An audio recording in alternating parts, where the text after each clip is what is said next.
Hi guys, andito nga pala kami ngayon sa Calgary. At pagkatapos ng Sabbath day, o pagkatapos namin magsimba sa church, nagyaya ang mga ka-churchmate na maglakad-lakad kami dito sa Beaumont Park. Then, malapit lang kasi ito sa church guys, kaya pwede siyang lakarin.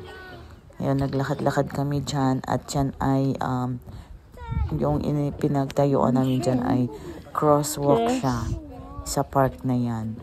So, may papunta doon sa kabila, may papunta din sa kabila. So, pa-cross po siya. So, ayan, naglakad-lakad kami after namin magsimba. May mga para siyang, yung tanim na yan, yung cotton, para siyang cotton, yung yan. Yung mga tanim na yan, parang cotton siya. Now the Lord had prepared a great fish to swallow up Jonah.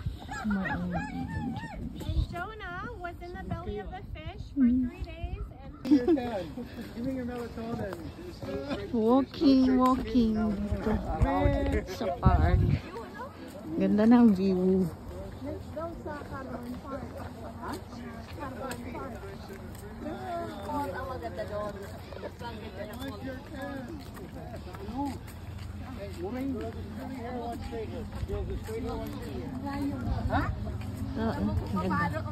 Ganda ng ilog.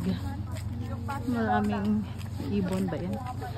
Ibig sabihin niya may mga fish yan. Nanguhuli sila ng mga fish. Ang dami mga tao doon sa kabila.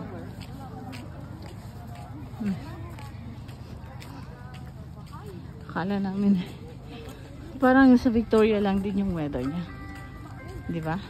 Pero kaninang umaga ang lamig sobra, no? Nasa lamig-lamig daw. Nag-freeze na yung paa ko.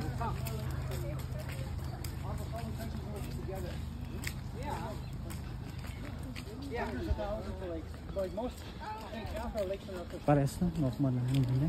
Meron din sa Philippines. Ilog na. Pero malinis kasi dito. Like there is no basura or what. Come linis-linis.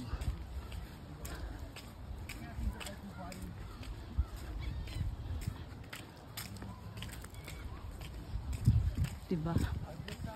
Napakalinis.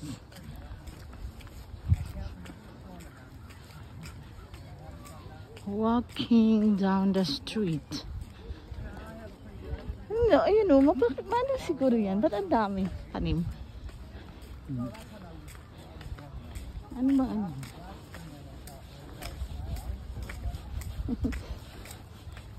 At pala nagbaon ako ng jogging pants.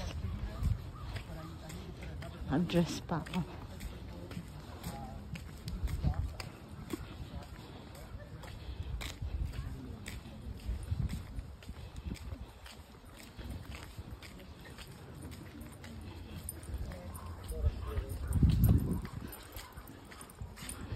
Ayun. Ilog.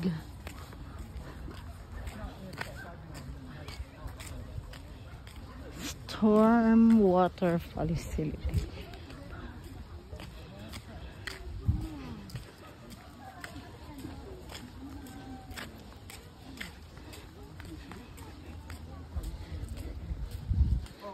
Ubus na yung medyas. Ay, merong duck. Ayan dyan, ilog. May duck.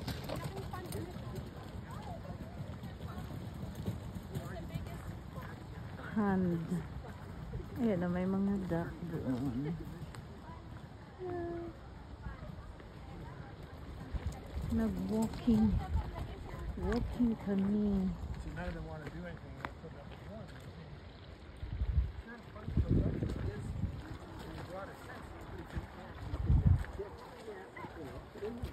And then finally saw the light and put up more. And the British police come back and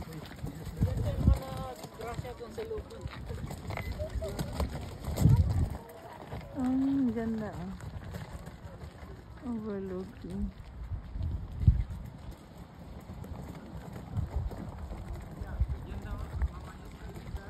Nag-walking kami dito sa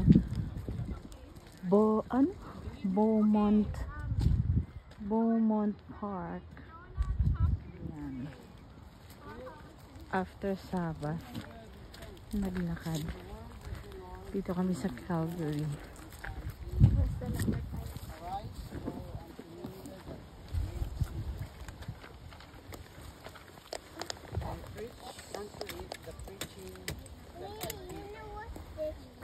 Mga anak?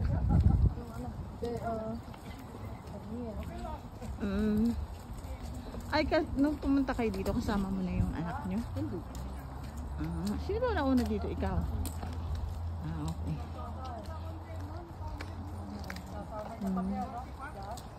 Ako naman yung asawa ko yung nauna.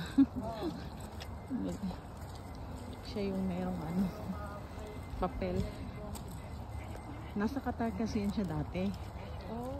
Tapos ako naman na pinasa ko yung, kasi sabi ko 6 years na siya doon, tapos wala namang nangyari sa amin din, at saka hindi naman din masisitizen doon. Wala, kahit nakailang balik na. So sabi ko, sa Canada pwede ka mag citizen, kaya sabi ko apply ko doon. Tapos sabi niya ay sige, mo ako, i-apply mo ako. Hindi, ang ginawa ko, ako sa Indeed, sa mga job bank, ganyan. Tapos pinapapasa ko yung kanyang kanyang resume. Nag-i-email ako dun sa mga nag-hire ba. Ngayon, prayer ko lang, sabi ko, Lord, kahit isa lang merong magsumagot sa email, merong man lang ba. Kahit isa lang, kasi hindi mo lang kailangan ng marami, kasi malilito ka pa, di ba?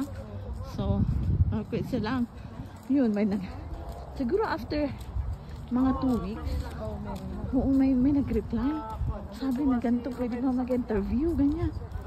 Di sabi ko, okay po, pwede, anytime pwede ako mag-available, ganyan, mag-interview. Thanks for watching, guys. Bye.